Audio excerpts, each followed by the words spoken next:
Ice வாட்டரை அடிக்கடி குடிப்பதனால உடல்ல ஏற்படும் தீமைகளை பற்றி நம்மளுக்கு தெரிவதில்லை. இங்க தொடர்ந்து ஃப்ரிட்ஜ்ல இருக்க தண்ணீரை குடிச்சிட்டே வந்தீங்கன்னா உடல்ல நோய் எதிர்ப்பு சக்தி குறையும். எப்போதுமே ஐஸ் வாட்டர் குடிக்கிறவங்களுடைய ரத்த நாளம் பாத்தீங்கன்னா சீக்கிரமே சுருங்க ஆரம்பிச்சிடும். இதனால உடல்ல உள்ள பாக்டீரியா வைரஸை வெளியேற்ற முடியாது. அது மட்டும் இல்லாம உடல்ல வெள்ளை ரத்த அணுக்களுடைய எண்ணிக்கையும் குறையுது. எனவே ஐஸ் வாட்டர் குடிப்பதனால நோய் எதிர்ப்பு திறனும் குறைஞ்சிடும். சராசரியா மனிதனுடைய இதய துடிப்பு ஒரு நிமிடத்துக்கு 72 முறை துடிக்கணும். ஆனா எப்போதுமே ஐஸ் வாட்டர் குடிக்கிறவங்களுக்கு காலப்போக்கில் அவங்க இதய துடிப்பு 60க்கும் கீழே குறைஞ்சிடும்னு சொல்றாங்க. இது மருத்துவ ரீதியாகவும் நிரூபிக்கப்பட்டிருக்கு.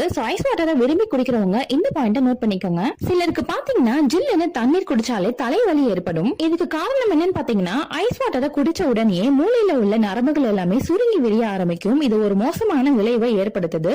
இதனாலதான் தலைவலியும் உண்டாகுது. அது மட்டும் இல்லாம குளிர்ந்த நீரை அடிக்கடி குடிக்கிறவங்களுக்கு முதுகெலும்புல உள்ள நரம்புகளையும் பாதிக்குமா. கோடை காலமா இருந்தாலும் சரி அதிகமா ஐஸ் வாட்டரை குடிச்சு பழக